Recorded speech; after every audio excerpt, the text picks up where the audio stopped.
For 15 years, nobody knew her name. Not the police. Not the media. Not even the family desperately searching for her from thousands of miles away. On a September morning in 2004, a group of walkers were making their way through the Yorkshire Dales when they noticed something unusual in a shallow stream beside the path. A woman. Motionless. Alone. When police arrived, they expected answers. Instead, they found a mystery. There was no identification. No phone. No handbag. No missing person report. No obvious explanation for why she was there. Investigators searched records across the country. Nothing. No family came forward. No friend recognized her. No one appeared to be looking for her. It was as if she had vanished from the world long before she was found. But the strangest part was still to come. Because this woman had a name. She had a family. She had children. And for 15 years, nobody connected her to the body lying in a Yorkshire stream. The people of the Dales gave her a name of their own. The Lady of the Hills. But who was she? And why did it take 15 years to discover the truth?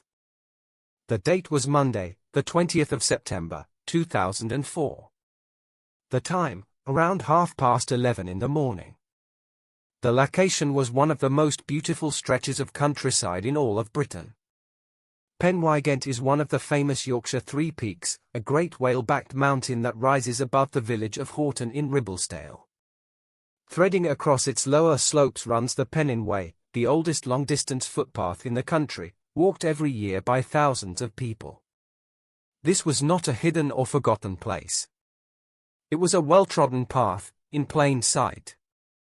And it was here, in a stream called Selgill Beck, that a walker came upon the body of a woman. North Yorkshire police responded quickly, and what they found raised questions from the very first moment. The woman was small, only around 4 feet 11 inches tall. She had dark, shoulder-length hair. She appeared to be of Southeast Asian origin. Her age was difficult to determine, but officers estimated she was somewhere between 25 and 35 years old. She was dressed in green jeans and a green and white striped t-shirt. But there was something strange about the way she had been found. She had no shoes. No coat, no warm outer clothing of any kind, and this was the high Yorkshire fells, where even in September the wind cuts cold. There was no bag. No purse. No keys. Nothing that could tell investigators a single thing about who she was or where she had come from. Except for one detail. On her finger, she still wore a wedding ring. It was 22-carat gold, and it had been made in Bangkok, Thailand. Somewhere in the world, this woman had a husband. A family. A life. And yet here she was, in a stream on an English mountainside, and no one had come to find her. The post-mortem examination deepened the mystery rather than solving it. Pathologists concluded that she had likely died somewhere between the 31st of August and the 13th of September, meaning her body may have lain in that stream for up to 3 weeks before anyone found her. But the cause of death? They could not establish it. There were no obvious signs of violence. No clear injuries. The examination did suggest one quietly heartbreaking detail: at some point in her life, she had probably been a mother. The early theories pulled in different directions. Was this a tragic accident, a walker who had become lost, who had succumbed to exposure on the cold hillside? But that didn't fit. She had no walking gear, no shoes, none of the equipment anyone would carry into those hills. How does a woman with no boots and no coat end up high on the Pennine Way, miles from anywhere? The senior investigating officer described it carefully as an unexplained death, rather than a suspicious one. But the absence of answers was, in itself, profoundly disturbing. Detectives launched an extensive investigation. They questioned walkers along the Pennine Way. They carried out house-to-house inquiries in the surrounding villages. They wrote to local holiday cottages and guest houses, appealing for witnesses in multiple languages. They went back through every reported sighting in the Yorkshire Dales of any woman matching her description, dating all the way back to the start of August. And at the end of all of it, they had nothing. No name. No match. No answers. Act 1 ended exactly where it had begun, with a woman the police could not identify. As weeks turned into months, the investigation began to raise a troubling possibility. What if nobody was looking for her? Detectives worked through every lead they could find. They examined missing persons records. They contacted police forces across Britain. They appealed to local communities. Still, nothing matched. Yet the evidence suggested something important. This woman had not recently arrived in Britain. She had been living here for years. She had built a life somewhere in northern England. She had neighbors. Perhaps work colleagues. Possibly even friends. And somehow, nobody had connected her disappearance to the unidentified woman found in the Yorkshire Dales. The more investigators learned, the stranger the mystery became. Then came another question. Where had she originally come from? At first, nobody knew. Experts considered several possibilities across Southeast Asia. Malaysia, Vietnam, Indonesia, Thailand. Even after police circulated facial reconstructions internationally, the response was devastatingly familiar. Silence. No recognition. No breakthrough. Nothing. In February 2005, detectives turned to one of Britain's most powerful investigative tools. Crime Watch. Millions of viewers watched the appeal. Surely someone would recognize her. Surely someone would come forward. But once again, nobody did. Years passed. The woman remained nameless. The grave remained nameless. And somewhere in the world, a family continued searching for answers without realizing they were searching for the Lady of the Hills. For the answer, the investigation would have to turn to a kind of science that had barely existed when the woman was first found. By the middle of the decade, forensic techniques had advanced dramatically. In 2016, the case was taken up again as part of a fresh cold case review, and this time the investigators had new tools at their disposal. One of the most remarkable was the analysis of stable isotopes. The principle behind it is extraordinary. The food we eat and the water we drink carry chemical signatures unique to the regions where they were produced. Over time, those signatures are locked into our bodies, into our bones, into our hair, into our teeth. A specialist scientist was brought in to read those signatures from the woman's remains. And what they revealed pointed strongly in one direction. This woman had not just visited Thailand. She had grown up there. The land itself, the food and water of her childhood, was written into her very bones. It was a vital clue. But a clue is not a name. Knowing that she came from Thailand narrowed the search to a nation of tens of millions of people. The investigators still needed someone, somewhere, to recognize her.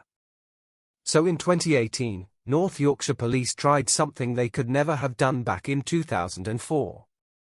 They took the case to social media.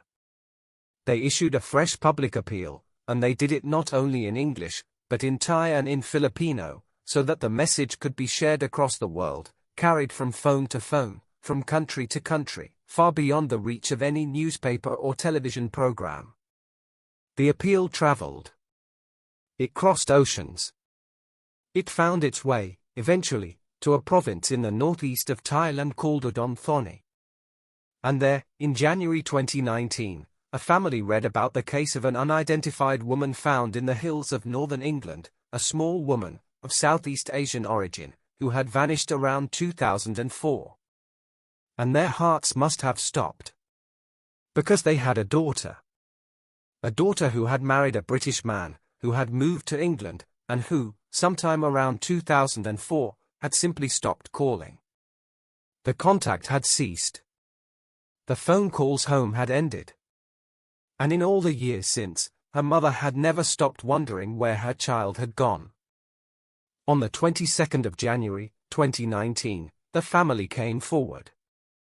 They believed the Lady of the Hills might be their own. There was only one way to know for certain. DNA.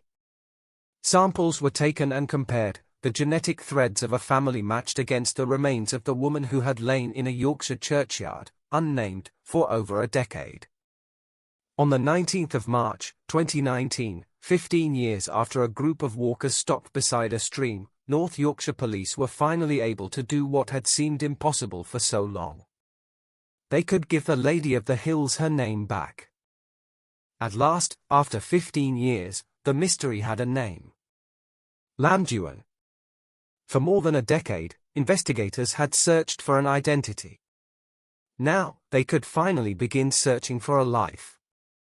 Lamduan Sikanya was born in 1968 in Udon Thani, a province in northeastern Thailand. Long before she became the Lady of the Hills, she was simply a daughter growing up in a close-knit family. Her parents remembered a cheerful young girl. A girl with dreams. A girl who would one day travel farther than anyone in her family could have imagined. In 1991, Lamduan married a British English teacher named David Armitage. Shortly afterwards, she left Thailand and moved thousands of miles away to begin a new life in the United Kingdom. For her family, it was an emotional goodbye. Their daughter was starting a new chapter. A new country. A new language. A new future.